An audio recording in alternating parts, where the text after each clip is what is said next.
శంకర భగవంతుడు అన్న మాట ఎందుకు పట్టుకుంటారు అంటే ఆ భ గ వన్ అన్న దాంట్లో 6 గుణములు మీ అనుగ్రహము చేత పొందినవాడు పట్టుకున్నాడు అని సంకేతం. అంటే ఎంత మర్యాద, ఎంత గౌరవం చూడండి. అసలు అంత గౌరవం శంకరాచార్యులు వారు ఇస్తే తీసేయడానికి మనం ఎవరో? శంకరులకైతే మేము భగవత్ శబ్దం వేస్తామండి, గోవింద భగవత్పాదులకి వెయ్యము అంటే అంతకన్నా సాహసం ఉంటుందా? వెనక శంకరులు అంగీకరిస్తారా అది? అందుకని భగవత్ సన్నికాయ నమః 2. అందులో బాగా గమనించవలసినటువంటి విషయం ఒకటి మీరు పరిశీలిస్తే మీకు ఒకటి కనిపిస్తుంది. అసలు ఒక గురువు ఎలా వస్తాడు అనుగ్రహించడానికి అంటే మన యొక్క భావన తీవ్రతని చూస్తాడు పరమేశ్వరుడు. ఏదైనా బోధ చెయ్యాలంటే 2 ఉండాలా? ఏదైనా చెప్పాలి అనిపించింది అనుకోండి, చెప్పాలి అనిపిస్తే ఎదురుగుండా కూర్చోపెట్టుకుని చెప్పాలనుకోండి, కూర్చోపెట్టుకుని చెప్పాలి అంటే అనుగ్రహం. లేకపోతే ఆయన ఎందుకు చెప్పాలి అసలు? కరుణ, దయ. ఆ దయని వర్షించేటప్పుడు సాక్షాత్ అమ్మవారు గురువుగా కూర్చొని నేర్పుతుంది విషయాన్ని. ఒక్కొక్కసారి గురువు తన సంకల్పం చేత శిష్యుడికి అన్నీ వచ్చేయాలని సంకల్పం చేసేస్తాడు. అది ఉంటుంది విచిత్రం. ఎందుకంటే ఆదిశేషుడు పతంజలిగా వచ్చాడు. ఆయన మహాభాష్యం నేర్పాలనుకున్నాడు వ్యాకరణానికి. మహాభాష్యం నేర్పుదామని ఒక్క శిష్యుడిని చేస్తే భారతదేశం అంతా ఎప్పటికీ ప్రచారం చేస్తాడు, ఓ 1000 మంది శిష్యులకి నేర్పుదాం అనుకున్నాడు. 1000 మందిని కూర్చోబెట్టుకుని మహాభాష్యం చెప్పడం అంటే ఎవరు ఏ స్థాయిలో ఉన్నారో వాళ్ళకి అది ఆ పాఠం చెప్పేస్తూ ఉండాలి. 1000 మందికి చెప్పేస్తే అలా చెప్పాలంటే వీళ్ళు కనిపెట్టేస్తారు నేను ఆదిశేషుడి అవతారం పతంజలిని అని చెప్పి ఆయన ఏం చేశాడంటే మధ్యలో ఒక పెద్ద తెర కట్టాడు. ఎవ్వరూ పొరపాటున కూడా చూడకూడదు, అటువైపు కూర్చొని పాఠం వినాలి అని నియమం పెట్టారు. నియమం పెట్టి ఆయన పాఠం చెప్తుండేవారు. అందులో ఎవరో ఉంటాడుగా, మరి 1000 మందికి పాఠం ఎలా చెప్తున్నారా గురువుగారు అని అనుమానం వచ్చింది. వాడు ఏం చేశాడంటే గురువుగారు ఎలా చెప్తున్నారని అనుమానం వస్తే వాడు ఏం చేయాలి? మెల్లిగా తెర తీసి చూసేయాలి. వాడికి పాఠం వినడం కన్నా ఈ ఉత్కంఠ ఎక్కువైపోతుంది. 1000 మందిలో ఆయన ఒకడు, ఇంకొక ఆయన ఉన్నాడు. ఆయనకి ఏమిటంటే అంత బుద్ధి ప్రజ్ఞ లేదు, అందులో అది వ్యాకరణం. ఆ వ్యాకరణం వినడం అంటే ఎంతో బుద్ధి పెట్టి వినాలి. అదే కథ ఏమన్నా సూత్రాలు అవి ఎంతో బుద్ధి పెట్టి వినాలి. ఆయనకి పాపం కొంచెం మందబుద్ధి. ఆయన ఇది తలకాయ పోటు వచ్చేస్తుంది, గురువుగారు ఎలాగో తెరవతల కూర్చున్నారు కదా, ఆయన ఏదో పాఠం చెప్తుంటారు, కాసేపు అలా బయటికి పోయేద్దామని చెప్పి ఆయన బయటికి వెళ్ళిపోయాడు. గురువుగారు ఏం చెప్పారంటే, ఒరే నేను తెర వెనక ఉన్నానని ఎవరైనా వెళ్ళిపోతే వాడు బ్రహ్మరాక్షసుడు అయిపోతాడన్నారు. అయినా ఆయన పెద్ద పట్టించుకోకుండా వెళ్ళిపోయాడు. అన్నారు కానీ గురువుగారి దయామూర్తి అలా బ్రహ్మరాక్షసుని చేసేస్తారా ఏమిటి అని వెళ్ళిపోయాడు పాపం ఆయన.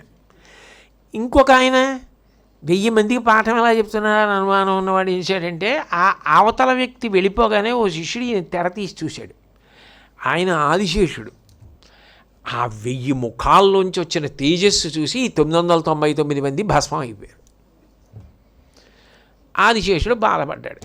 నేను ఇంత కష్టపడి పతంజలిగా వచ్చి మహాభాష్యం చెప్దామంటే ఒక్క శిష్యుడు మిగలలేదు, అందరూ కలిపారు. మళ్ళీ ఇప్పుడు నేను మళ్ళీ శిష్యుల్ని తీసుకొచ్చి కూర్చోబెట్టి అక్కడ పాఠం చెప్పను అనుకుంటుంటే 1000 వాడు తిరిగి వచ్చాడు. బహుశా గురువుగారు దెబ్బలాడతారు, తెర తీసేసి ఉంది, నేను లేనని తెలిసిపోయి ఉంటుంది, మిగిలిన వాళ్ళు వెళ్ళిపోయారులా ఉంది అనుకున్నాడు ఆయన. ఆయన నవ్వి దగ్గరికి పిలిచి అక్కడికి పోయావన్నారు. అంటే వ్యాకరణ పాఠం బరువుగా ఉండి బయటికి వెళ్ళిపోయానండి అన్నారు. అంటే ఒరే నీకు అసలే మందమతివి, నీకు ఎప్పటికీ మహాభాష్యం నేర్పుతాను, నువ్వెప్పటికీ ఇతరులకి నేర్పుతావు, అందుకని నీకు నా అనుగ్రహం చేత ఇచ్చేస్తున్నాను మహాభాష్యం, నీకు భాషిస్తుంది పోమన్నారు. వచ్చేసింది. కానీ మరి శాపం కూడా ఉంది, బ్రహ్మరాక్షసుడు అవ్వాలని. అని బ్రహ్మరాక్షసుడు అయిపోయాడు. ఆయన ఉత్తర భారతం నుంచి దక్షిణ భారతదేశానికి, దక్షిణ భారతదేశం నుంచి ఉత్తర భారతదేశానికి శాస్త్రాలు నేర్చుకోవడానికి తిరిగే వాళ్ళని పట్టుకోవడానికి నర్మదా నది ఒడ్డున ఓ రావి చెట్టు ఎక్కి కూర్చున్నాడు. బ్రహ్మరాక్షసులకి పని ఏంటంటే ఎవరైనా బాగా చదువుకున్న వాళ్ళలా పిలిస్తే వాళ్ళని ఏకాంతంగా ఉండే ప్రదేశానికి తీసుకెళ్ళి అడుగుతారు. అందులో ఏదో ప్రశ్నలు అడిగి జవాబు చెప్తే వదిలేస్తారు, చెప్పకపోతే చంపి తినేస్తారు. ఆయన తినేస్తుండేవాడు. ఆఖరికి ఒక్క ఆయన జవాబులు చెప్పాడు. చంద్రశర్మ అని ఒక బ్రహ్మచారి చెప్పాడు. ఆయనే గౌడపాదాచార్యులు వారు అయ్యారు. ఆ తర్వాత ఆయన 4 పెళ్ళిళ్ళు చేసుకున్నాడు, వైరాగ్యం పొందాడు. పొంది విశేషం ఏంటంటే ఆయన చంద్రశర్మ గోవింద భగవత్పాదాచార్యుల వారైతే గతంలో తనకి వ్యాకరణం నేర్పారే మహాభాష్యం, ఎవరైనా ఒక శిష్యుడికి నేర్పితే నీకు శాపం పోతుందన్నారు పతంజలి. ఎప్పుడైతే చంద్రశర్మకి చెప్పారో ఆయనకి శాపం పోయింది. ఆయన గౌడపాదాచార్యుల వారు అయ్యారు. అప్పుడు ఈ చంద్రశర్మ ఆయన దగ్గరికి వెళ్ళి సన్యాసం తీసుకుని గోవింద భగవత్పాదాచార్యుల వారు అయ్యారు. గోవింద భగవత్పాదాచార్యుల వారి దగ్గర శంకరాచార్యుల వారు సన్యాసం తీసుకున్నారు. సరే, ఇంతకీ నేను వెనక్కి వచ్చి ఈ విషయాలన్నీ ఎందుకు చెప్పవలసి వచ్చింది అంటే, భగవత్పాద అన్న సంజ్ఞలో ఉండే గొప్పతనం ఏమిటంటే, ఎవరు వస్తారు ఆర్తి తీర్చడానికి అంటే అది కదలిక, పాఠం చెప్పడం అన్నది. అది అమ్మవారు బయలుదేరి వస్తుంది.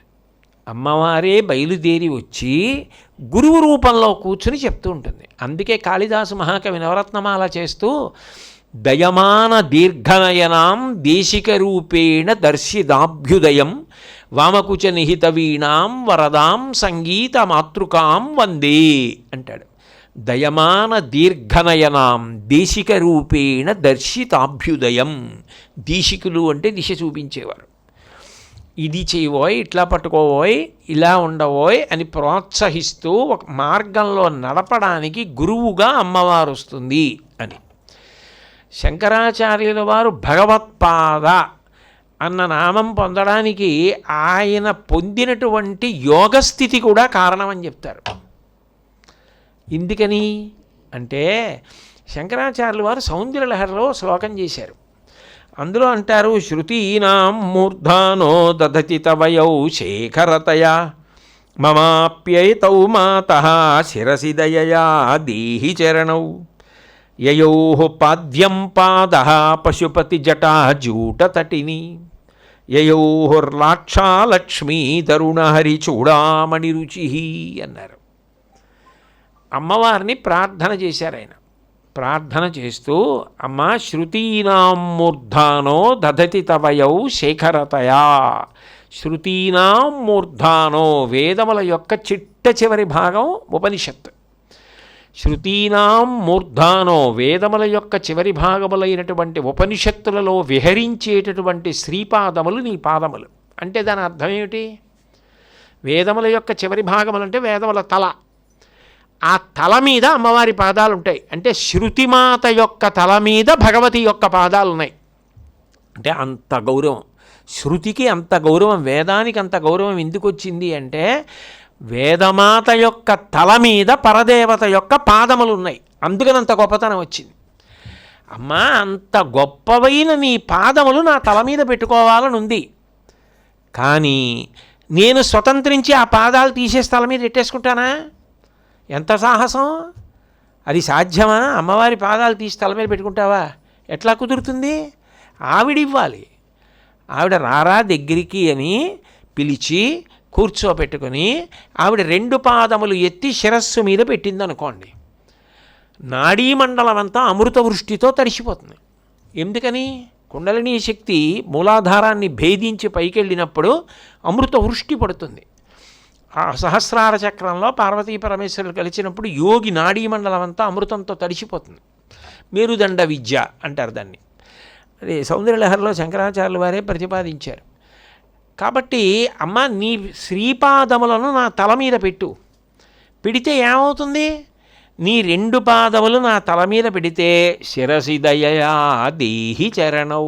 దేహి, తల్లి, నీ పాదములు నా తల మీద పెట్టు. పెడితే మమాప్యేతో మాతః శిరసి దయయా దేహి చరణౌ యయౌ పాద్యం పాదః పశుపతి జటాజూటతటిని.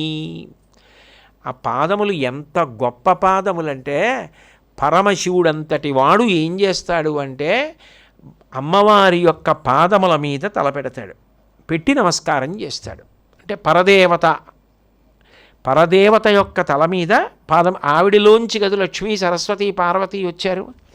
అటువంటి కామేశ్వరీ స్వరూపం ఆవిడ యొక్క పాదముల మీద తలపెట్టి నమస్కారం చేస్తాడు. చేసి అంటాట, నీ మీద కోపం వచ్చింది. ఎందుకనంటే ఆయన నాకు భర్త అన్నట్లుగా చూశావు కదా, నువ్వు అట్లా చూడడం చూసేసింది లలితమ్మ. చూసేసి నాకే భర్త, మంగళసూత్రం నాకు కట్టారు తప్ప నువ్వెలా సంతోషాన్ని పొందుతావు నాకు భర్తే అని. ఆయన నిన్ను భరించారంతే తల మీద. ఆయన ఆ ప్రీతిని పొంది ఉండవచ్చుగాక, అంత మాత్రం చేత నీది భార్యాస్థానమా ఎట్లా అవుతుంది? అవదని సరోషా గంగాయాం, గంగమ్మ వంక కోపంగా చూసింది. శివుణ్ణి పొగిడేటప్పటికే ఆవిడ సంతోషపడిపోయింది. గంగమ్మ సంతోషపడిపోతే ఆవిడ చూసింది ఇలా పైకి శంకరుడి తల మీదకి. ఏమిటి నీ సంతోషం ఏమిటి, నేను కదా సంతోషపడాలి, మా ఆయన, మీ ఆయన ఏం కాదు, నీ మీద ప్రీతి చూపించాడు, నిన్ను తల మీద పెట్టుకున్నాడు, నువ్వు ఒళ్ళంతా తడిపావు, ఆయన్ని సంతోషపెట్టావు, పవిత్రమయ్యావు, అంత మాత్రం చేత భార్య అయిపోతావా? మంగళసూత్రం కట్టింది నాకు, ఆయనకి ధర్మపత్ని అంటే నాది అధికారం, నువ్వు పొంగిపోతున్నావు ఏమిటి అని గంగమ్మ వంక కోపంగా చూసింది. గంగమ్మ వంక కోపంగా చూసింది కదా, నేనొక్కడిని వచ్చి ఆవిడ పాదముల మీద తల పెడితే ఏ అని నీ వంక మళ్ళీ చూస్తుంది, అందుకు నువ్వు పడిపో అన్నట్టు. అంటే ఇప్పుడు గంగమ్మ ఏం చేసిందంటే ఆ కోపం పోతుందని అమ్మవారి పాదాల మీద పడిపోయింది. ఇప్పుడు పరమశివుడు యొక్క జటాజూటంలో ఉన్న గంగ చేత తడిసిపోయాయి ఆ పాదాలు. ఇది చూసి గబగబా విష్ణుమూర్తి పరిగెత్తుకొచ్చారట. వచ్చి యయో పాద్యం పాద పశుపతి జటాజూటతటిని యయో లాక్షాలక్ష్మి అరుణహరి చూడామణి రుచి. లాక్షాలక్ష్మి అంటే లత్తుక. విష్ణుమూర్తి వచ్చి కిరీటంతో అమ్మవారి పాదాల మీద తలపెట్టి నమస్కారం చేశాడు. ఇప్పుడు ఆ కిరీటంలో దివ్యమైన మణులు ఉన్నాయి. ఆ మణుల యొక్క కాంతి పడిందట ఎర్రగా. అది ఎలా ఉందంటే లక్ష్మి అంటే కాంతి, లాక్షాలక్ష్మి అమ్మవారి పాదాలకి లత్తుగా పెట్టినట్టు ఉందిట. అయితే శంకరాచార్యుల వారు కొన్ని ఏం చేస్తారంటే చెప్పకుండా చెప్తారు. ఈ శ్లోకానికి పెద్ద మెరుపు ఎక్కడంటే, బాగుందండి మరి శివుడు నమస్కారం చేశాడు, గంగమ్మ నమస్కారం చేసింది, ఎంత కాదన్నా మరి శివుడు చేసినప్పుడు మళ్ళీ పార్వతి అంటే పార్వతి, హైమవతి, శివాని, రుద్రాణి, ఈశాని, లలిత, కామేశ్వరి అన్నీ సమాన స్థాయిలో వచ్చేస్తాయి పేర్లు. అందుకని చమత్కారం ఏం చేశారంటే గంగమ్మని తీసుకొచ్చారు అక్కడికి. గంగమ్మ ఎందుకు పడాలంటే నీ మీద ఇంతకు ముందే కోపం వచ్చింది, ఇప్పటికైనా పడుక ఆళ్ళ మీద అన్నారు అని గంగమ్మని ప్రవహింపజేశారు. అప్పుడు ఏమైంది, ఆవిడ పాదాల మీద పడితే అది పాద్యము అయిపోయింది. శివుడు కొత్తగా నీళ్లు తేవక్కర్లా, తలలో ఉన్న గంగమ్మతో శివుడు ఆవిడ పాదాలు కడిగేశాడు, పాద్యం అయిపోయింది. పాదుకల మీద పోసేస్తే అర్ఘ్యం ఇచ్చేయచ్చు, పాదుకల మీదే ఆచమనీయం ఇచ్చేయచ్చు. అవి పాదుకలే పాదములు, అందుకని చెప్పి అక్కడే ఆచమనీయం, అర్ఘ్యం, స్నానం అన్నీ చేయించేసినట్టు గంగమ్మతోటి. గంగాజలాల కన్నా గొప్పదేమిటి? విష్ణువు వచ్చి పాదాలకి లొత్తుగా పెట్టారు. విష్ణువు వచ్చినప్పుడు మరి లక్ష్మి రాలేదే, అక్కడ గంగమ్మ వచ్చింది, ఇక్కడ లక్ష్మి రావాలి కదా. అంటే కాంతి ఎక్కడ ఉంటే అక్కడ లక్ష్మీదేవి ఉందని గుర్తు. లక్ష్మి అంటేనే కాంతి, కాంతులు కాంతులు. చోట దీపాలు వెలిగిపోతున్నాయి అనుకోండి, అబ్బా లక్ష్మీ నిలయం అంటారు. ఒక్క దీపం లేకుండా ఉందనుకోండి, ఏమిటంటే అంత చీకటిగా పడుపుడిపోయినట్టుంది అంటారు. లక్ష్మి అంటేనే వెలుగులు, సంతోషం, కాంతి, ఉత్సాహం, ఆనందం, అవన్నీ లక్ష్మి. లాక్షాలక్ష్మి అమ్మవారి యొక్క లత్తుక కాంతి ఆయన కిరీట మణుల చేత కలిగింది. అంటే ఆ రూపంగా లక్ష్మీదేవి కూడా నమస్కారం చేసింది. మరి మిగిలిపోయిన వాడెవరు? బ్రహ్మగారు.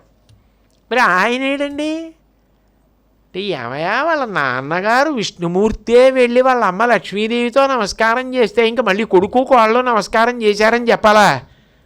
కొడుకు చేయడు, అమ్మా నాన్నగారు చేసేస్తే పాదాలకి కొడుకు కోళ్ళు చేయకుండా నిలబడతారా చేతులు కట్టుకుని? వాళ్ళు చేసేస్తారు గబగబా. అబ్బో అమ్మా నాన్నగారే అంత భక్తిగా చేశారు, మనం చేయకపోతే ఎలా అని వాళ్ళు చేస్తారు. అది నేను చెప్పాలా? మళ్ళీ దానికి ఒక పాదం రాయాలా? అక్కర్లేదన్నారు శంకరాచార్యుల వారు. ఇప్పుడు వెనక్కి రండి. శిరసి దయా దేహి చరణౌ అమ్మవారి పాదాలు శంకరాచార్యుల వారి తల మీద పెట్టింది. ఆ పాదాల మీద శివుడు తలపెట్టాడు, దాని మీద గంగమ్మ పడింది, దాని మీద విష్ణువు యొక్క శిరస్సు, ఆ పక్కన బ్రహ్మగారి శిరస్సు, సరస్వతి శిరస్సు, లక్ష్మీ శిరస్సు. ఎక్కడున్నాయి ఇవన్నీ? ఇప్పుడు శంకరాచార్యుల వారి తల మీద ఉన్నాయి. ఇప్పుడు శంకరాచార్యుల వారి పాదాలు పట్టుకున్నవాడు ఆయన మైమరచిపోయిన ఆనందంలో ఉన్నారు. అంటే ఆ గంగలో తడిసిపోయారు ఆయన. అమ్మవారి పాదోదకంలో, అమ్మవారి అర్ఘ్యోదకంలో, అమ్మవారి యాచమనీయంలో, అమ్మవారి స్నాన అభిషేక తీర్థంలో శంకరులు తడిసిపోయి ఉన్నారు. అంటే శంకరులు అమ్మవారు అయిపోయి ఉన్నారు. అప్పుడు ఆయన పాదాలు పట్టుకుంటే భగవత్పాదాయే కాదు, భగవతీ పాద కూడా అయిపోయారు. అందుకని సౌందర్యలహరిలో శ్లోకాన్ని కూడా ప్రమాణం చేస్తారు. అది యోగంలో శంకరాచార్యులు వారు దేహి చరణౌ మమాప్యేతో మాతః అన్నారు. మమ నాకీ అన్నారు. అది ఎవరు చదువుకుని ఎవరు అట్లా అనుభవించగలిగితే వాళ్ళకి అన్వయం. కాబట్టి మమాప్యేతో మాతః శిరసిదయయా దేహి చరణౌ. కాబట్టి శంకరులు భగవత్పాదులు అని. అయితే ఇందులో ఉన్నటువంటి విశేషం ఏమిటి అంటే ఈశ్వరుడు తనకి అనుభవంలోకి వచ్చిన కారణం చేత ఆయన గురువు అయ్యాడు. ఇప్పుడు ఆ గురువు గారి పాదాలు పట్టుకున్నాడు అనుకోండి, ఈశ్వరుడి పాదాలు పట్టుకున్నట్టే. గురువుగారి పాదాలు పట్టుకున్నవాడిని గురువుగారు ఏం చేస్తారు? ఈశ్వరుడి పాదాల దగ్గరికి చేర్చేస్తారు. భగవత్పాద గురువుగా శంకరుల యందు భక్తి ఉన్నవాణ్ణి పట్టుకెళ్ళి భగవత్పాదముల యందు చేర్చేస్తారు శంకర భగవత్పాదులు. అందుకని భగవత్పాద. అటువంటి శంకరాచార్యుల వారి ద్వారా భగవద్ అనుగ్రహం ప్రసరిస్తుంది.